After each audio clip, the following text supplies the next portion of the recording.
have done this film to help you understand what Scientology is, and assist you to get around to avail yourself of it and answer your questions.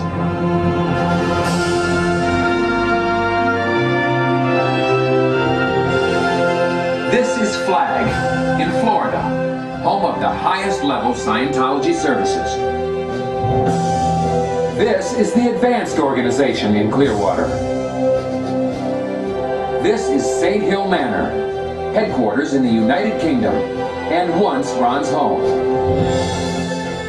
This is the Founding Church in Washington, D.C. This is the International Ecclesiastic Management Center. This is the Upper Level and Combined Organizations in Los Angeles. This is Celebrity Center International in Hollywood. This is the Scientology College in England. And this is the Free Winds, Scientology's advanced religious retreat.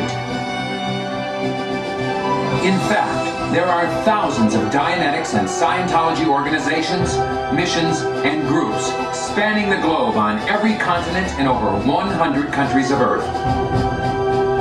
And millions of Scientologists to be your friends and help you help yourself and others. Scientology was designed for you and all that you hold dear.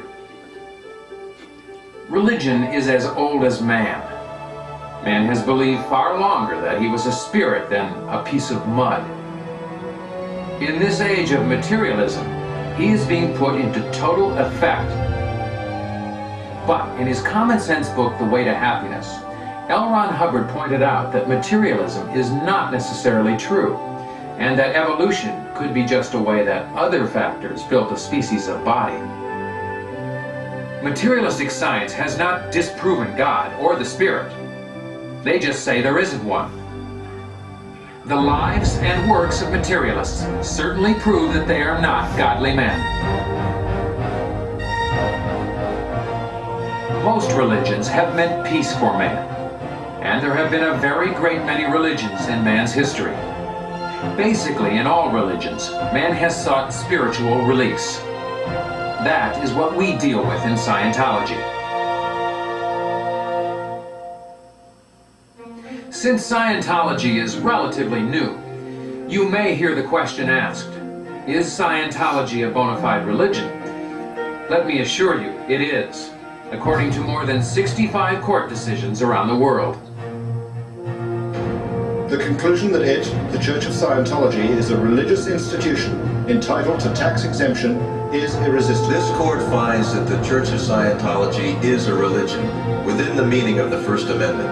The beliefs and ideas of Scientology address ultimate concerns, the nature of the person and the individual's relationship to the universe. The Church of Scientology's purpose in this world is considered to help man in his striving for spiritual freedom. It is established in this case that the mission is a religious organization and that Scientology is a religion. Scientology has the target to achieve an inner and outer freedom, one that transcends the human, one that belongs to the faith of spiritual saints. The Church of Scientology is a religious community. The Church of Scientology is a religious organization. The Church of Scientology must be treated the same as any established religion or denominational sect within the United States, Catholic, Protestant, or other.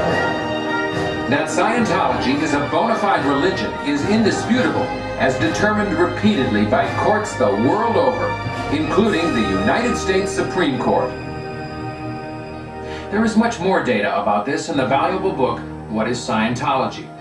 It contains a wealth of information and will answer many of your questions. It also contains copies of paintings which sketch the life of L. Ron Hubbard, the founder of Dianetics and Scientology. Like Siddhartha Gautama, the Buddha, L. Ron Hubbard has always stated that he is just a man. But he has influenced millions of lives for the better.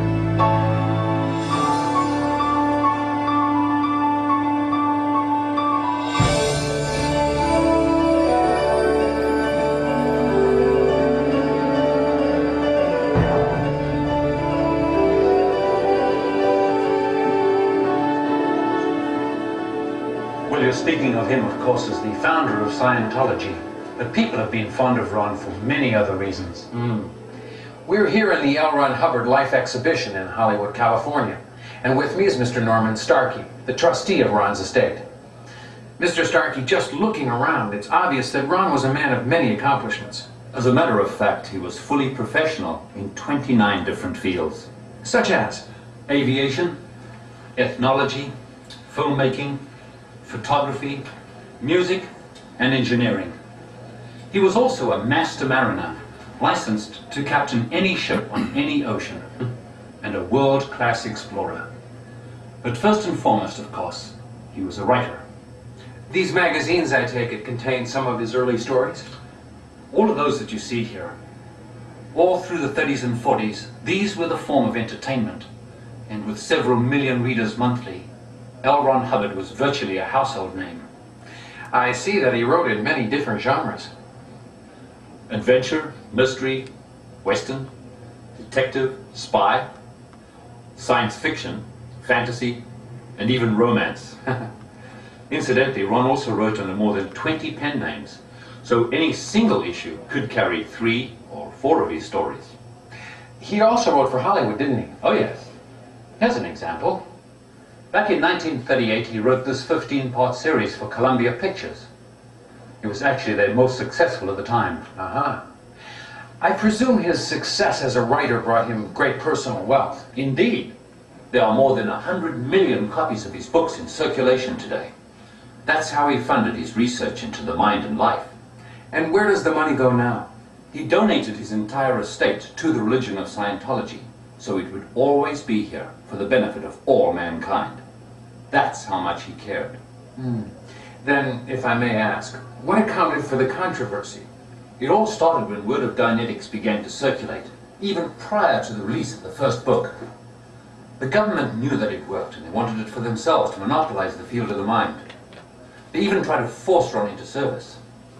He refused and instead gave his discoveries to the public with Dianetics, the modern science of mental health.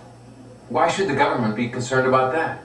The government had been spending millions of dollars experimenting with mind control, all in a grand scheme to make men more suggestible. But Dianetics could undo their efforts to bend men's minds and brainwash them.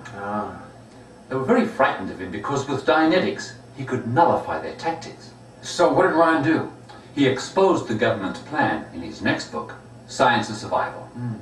And incidentally, he was the very first to publicly disclose what has since become known as the infamous mind control program, inspiring hundreds of exposés and congressional hearings.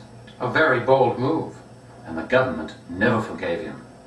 They spent decades and millions to hound and harass him and prevent his work from spreading.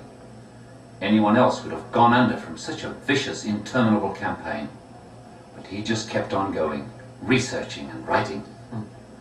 It must have taken a lot of guts to persevere in the face of all that opposition.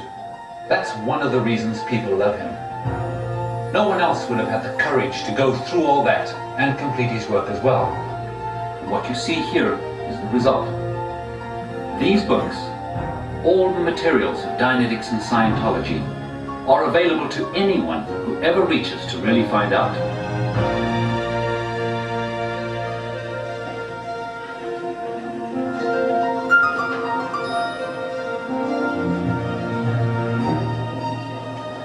So, this is the next logical stop, the bookstore. Looks like we'll have to wait a minute. Ron's books are very